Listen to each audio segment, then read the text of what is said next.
but they say you seem to give solid advice and you seem to know what you're talking about. So, and this just popped up in my algorithm. I don't know why, but the 10 common reasons for divorce.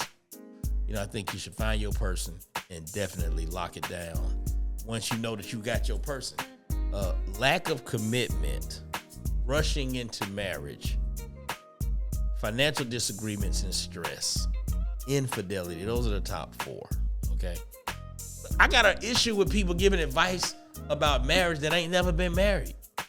All right. I hope you are here for the drama, dating, relationship, and marriage advice with your boy, comedian Special K Douglas, comedian and life teacher. I don't like to say life coach. I ain't a coach. I'm a teacher. I teach you about life, and I teach about this dating and relationships and marriage and all that good stuff. Because I don't know. Am I qualified? Yes, I'm qualified. Am I licensed? No, I'm not. I don't have to be licensed. I have my degree from the University of Living over 50 years. When you live over 50 years, man, you learn a lot of stuff. Some people don't learn. Some people never learn. But I have learned a lot.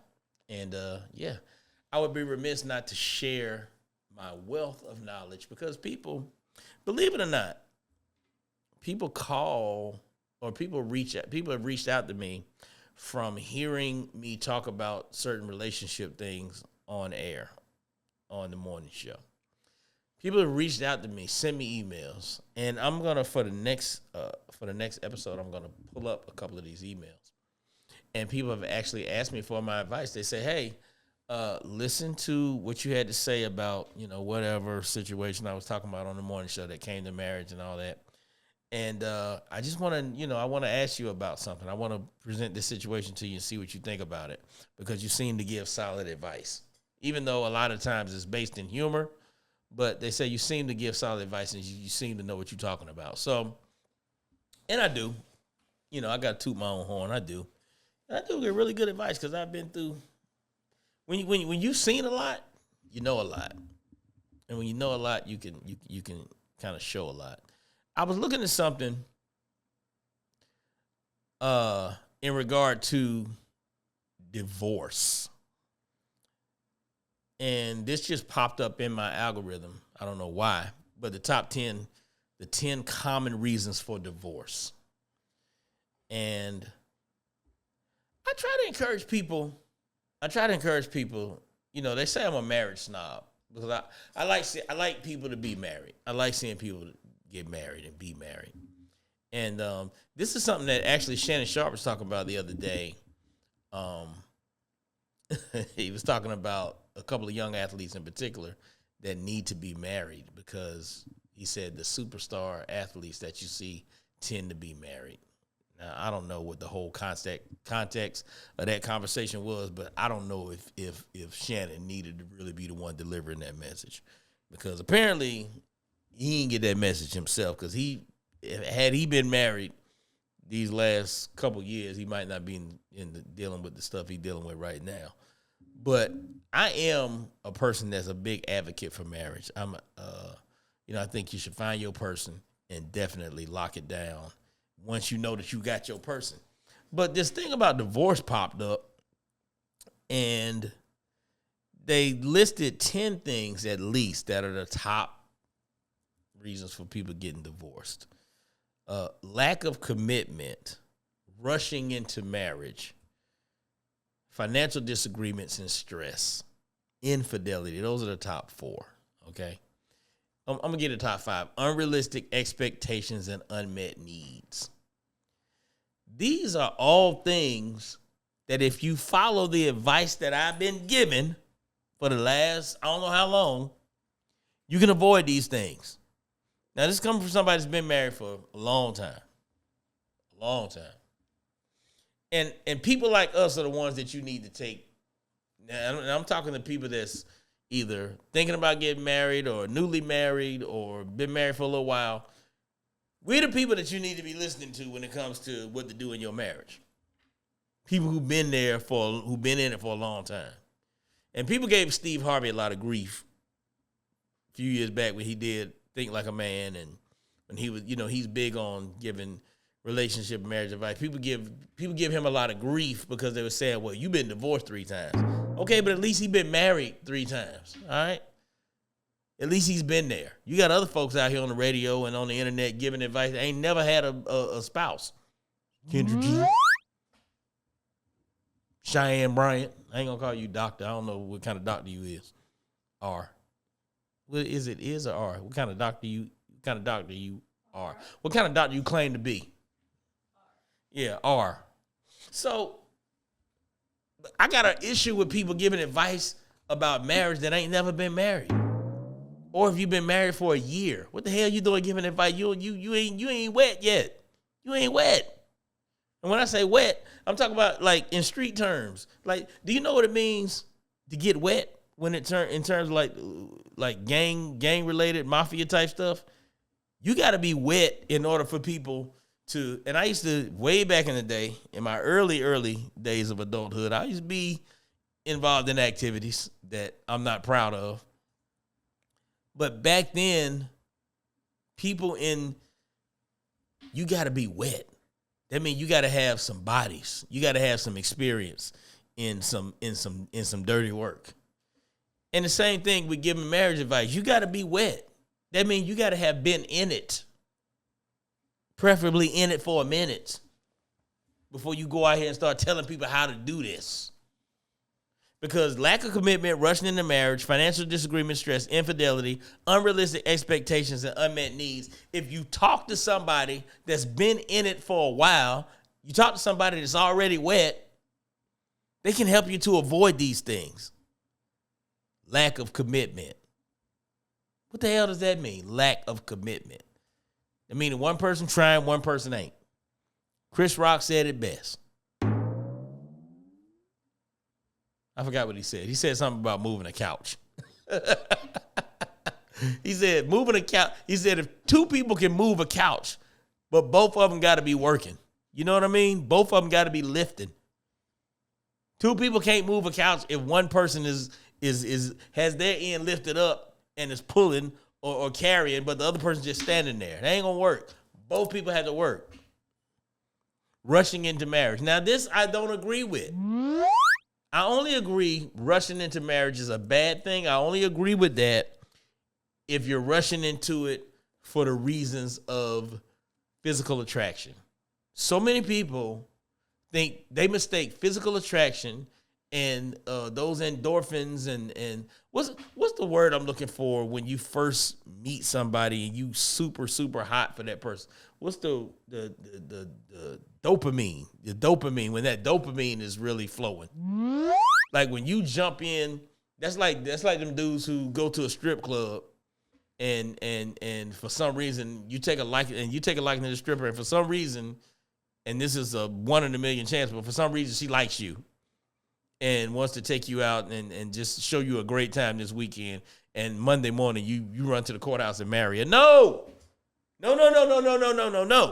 That's a situation where you don't want to rush into marriage, because that's not going to work, because you marrying based off of dopamine. Dopamine is not good dope. All right?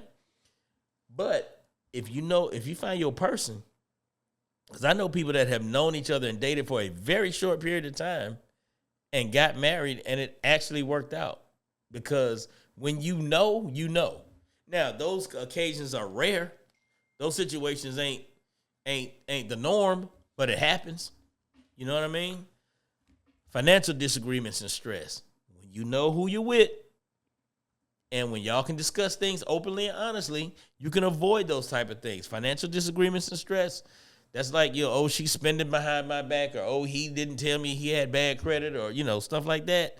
You can avoid that kind of stuff when you have real, open, honest conversations up front. There's things that have to be understood. It drives me crazy. I was talking to a younger person the other day about their situation with their mate. They're thinking about moving in together, but I don't know what his financial situation really is. I don't know how much he makes. No, you got to have those conversations. You can't move in with somebody and you don't know what they make. He's telling you he can afford this rent $3,000 a month, whatever, but he only makes $600 a week. No. You got to know that up front. You can't sign the lease and then say, oh, yeah, by the way, I only make. No. You got to know them things up front because that's where the stress comes from because that's why you disagreeing because you ain't discussed nothing. You got to talk about things. Infidelity. Come on now. Infidelity is a reason for people to break up. It can be. It cannot be. People survive that all the time, more than what you know. Trust me, I've talked to a lot of couples. Well, I ain't going to say a lot of couples. I'm not a therapist. But I talked to several couples that I know that have been married for 15, 20 plus that have survived situations. Let's just say that. Because those situations, every time it's not a deal breaker. And I'm talking about on both sides of the spectrum. I ain't talking about just the men. I'm talking about the women, because women be cheating too. Don't get it twisted. Women be cheating too. Women just cheat better. Men are like dogs. We put our right there in the yard. Women are like cats. They cover it up. And you can't even smell it because they bury it deep. Men just do it right down the driveway. Don't even care. Like a stupid pit bull. Women are like a sneaky little cat. They do their mess. They cover it up and they go on about their business. You never know. They just walking around all soft and quiet like everything, like it's all sweet. She done been with this dude all morning. Well, you thought she was at her mama's house. No, she was with old boy. And his name usually Charles A. Ed. Anyway, unrealistic expectations and unmet needs. I really want to get back on that. Well, no, I don't. I was going to say I want to get back on that infidelity thing. Because so many people, I listen to some of these shows. I listen to some of these relationship shows. And when one in particular, she takes these calls and asks these people, what is it you're looking for in a man? I want a man that's honest. I want a man that is not a cheater. I want a man that's not a liar. And because that's a deal breaker for me. Any man, it's just, that's a very immature way of looking at relationships. When you're talking about a lifetime commitment, that's a very immature way of looking at relationships. That's like owning a company and saying that being late for work for one of my employees is a deal breaker. If you're late, you're fired. That don't always work. That only works when you're the lowest employee on the totem pole, when you contribute the absolute least to the mission of the company. When you're the least valued employee, you can get fired for being late. In your job, if you're, or put it in sports context, if you're the 53rd man on a 53-man roster in the NFL, you can't afford to be late for practice. But if you Tom Brady or Jalen Hurts or Lamar Jackson or Patrick Mahomes, you probably going to get a pass if you late for practice a couple of times. Hell, if you Patrick Mahomes with 3 Super Bowl rings, you could probably be late 15 times and you still going to get a pass. But if you're the 4th quarterback on that roster, you barely on the team, your uniform ain't been dirty or washed in 2 years, your ass better be 15 minutes early for every practice because you ain't going to get no grace. But that's like people who say, women who say that infidelity is a deal breaker. And it's situational. And this is a sticky subject. This is a real sticky subject for a lot of people. Infidelity in a relationship, in a real relationship. I ain't talking about we just go together. We've been going together for 3 months, and I found out that you talk to another dude. I ain't talking about that. I'm talking about real relationships, real marriage, where y'all got stuff together. Y'all got stuff going on. Y'all got kids. Y'all got life insurance. Y'all got mortgages. Y'all got car notes. Y'all got a lot of stuff entangled in your situation. One situation may not be the thing that break it, because it's all situational, and you got to look at it for what is the value that this person bring, what is the value of this relationship, and is the value of this relationship less than or is the value of this relationship such that I'm willing to throw it all away because of this one situation. Okay, I got a phone call. Somebody calling in. All right, cool. Yeah, we are taking calls. I am taking calls here on Here for the Drama, dating, relationship, and marriage advice from the professional. So we got somebody. What you got? What's your situation? What's your drama? Okay, so I've been with my dude for like 2, 3 years or so, Okay, hold and the on. issue is, First of all, hold on. Back away from the phone a little bit. Yeah, you coming yeah, in. You coming in a little hot. Yeah, you coming in a little hot. How old are you? You say you been with your dude 3, 4 years. How old are you? yeah, I'm 24. Okay. So we've been together for like 2, 3 years. Well, two going on 3 years, Okay. and my issue is that whenever we have an issue, he always likes to go get his mom involved. Like, I mean, everybody has that person that they go vent to or whatever. Right. And like even myself, I'll go vent to my own mother, but his mom always has too much input and he takes her opinion and he like makes it his own. Like it's never just us arguing. Okay. I feel Pause. like I'm Pause. arguing. Pause. How old is he? How old How is old is he? he? Yeah. How old is he? He's Okay. All right. So yeah, I don't know what happened with that call. Young lady, 24, with her dude, 2 going on 3 years, and she said that his mother seems to have an undue amount of influence in their disagreements when they have a disagreement. So, um, yeah, that can happen when a dude is that young. Because when you're that young, you still, especially if you live with your mom or you're close, like in close proximity to your mom on a day-to-day basis. Hello, you still there?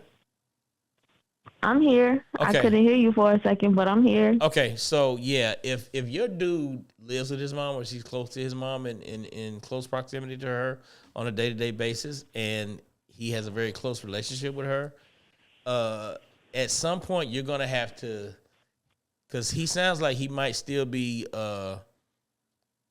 figuratively breastfeeding, not literally, but figuratively, he's still on the titty. So you gotta have that conversation with him that, hey, if we're gonna be in a grown up relationship, we're gonna have to handle our stuff like grown ups. And if we were 34 and not 24, would you still be doing this same thing of involving your mom? Because your mom is not a part of our relationship. Your mom is your mom. And at some point, you got to cut the umbilical cord. And part of being a man and part I've of putting on told your big boy pants is cutting that umbilical cord from your mom. You ain't got to disrespect her, but she ain't got no business being in your relationship like that. I've told him that, but he feels like because I talked to my mother about our issues, that he should be able to talk to his mom. But the thing is, my mom's opinion doesn't come up. I literally just go to her to talk. Mm, But he feels like it's disrespectful for me to say that his mom can't give input when mine is. mm-mm, But the mm-mm, thing mm-mm, is, he's taking her argument. mm-mm, mm-mm. And if I was talking to him right now, or if I was his dad or his uncle or his OG or his barber, anybody older that he listened to, and take it from a man that has lived I've lived twice as long as both of y'all and then some, okay? Um, yeah, no, that's not a good recipe. That's a recipe for disaster if you're looking to have a long-term relationship. And if he's looking to have a long-term relationship with you, that is definitely not the way that you want to go. Again, you want to take your mom. You can listen to your mom and you can take her input and let it help you make certain decisions. But when you make that a part of how you solve your disagreements with your mate as a young adult, you're heading for disaster. That's not going to work, because if you decide to get married to this person, not only are you marrying him, you're marrying his mom. So now she's not just your mother-in-law; Exactly. she's your other spouse, and that's not Exactly. and she should back away. She should say, I got kids, and I get involved, but I only get involved to a degree. You know, I try to Yeah. only get involved to the point where like if they ask me for advice, then I try to give that advice, but not overstep the situation, and just kind of let them figure it out. Because again, I'm not in that relationship. You know, I care about the people. I care about the person that's in the relationship, but I'm not in the relationship. And it's hard to be objective. It's hard to be objective when, like, I learned a long time ago to keep my mother out of my marriage, because early on I made the mistake of sharing way too much with my mom about what was going on in my marriage, and it did damage. It did damage to my marriage relationship. Because when you share a lot of things with your parent, once you've gotten past the hump or past the issue with your mate, and you don't feel that way that you felt anymore, there may have been a negative feeling, your parents still feeling that because that's the last thing that you left them with. So, yeah, he has to be real careful with that, and he needs to talk to somebody older. He needs to call me. Try to have him call me. Give him the number. Tell him to call me. Or let me get the two of y'all on the line together, and I'll help y'all straighten this out. But yeah, if he's looking to be married, and I'm running out of time right now, but if he's looking to be married, then yeah, that ain't gonna work. You got to change that up, homie. But I wish y'all the best, though. Okay. I wish y'all the best. Thank you. All right. We appreciate it. Sure enough. Like and subscribe. Bye. All right. Here for the drama. Will do. Yeah. Here for the drama. Dating, relationship, and marriage advice. Yep. From the pro, from the man, from the myth. Special K, comedian, Special K Douglas.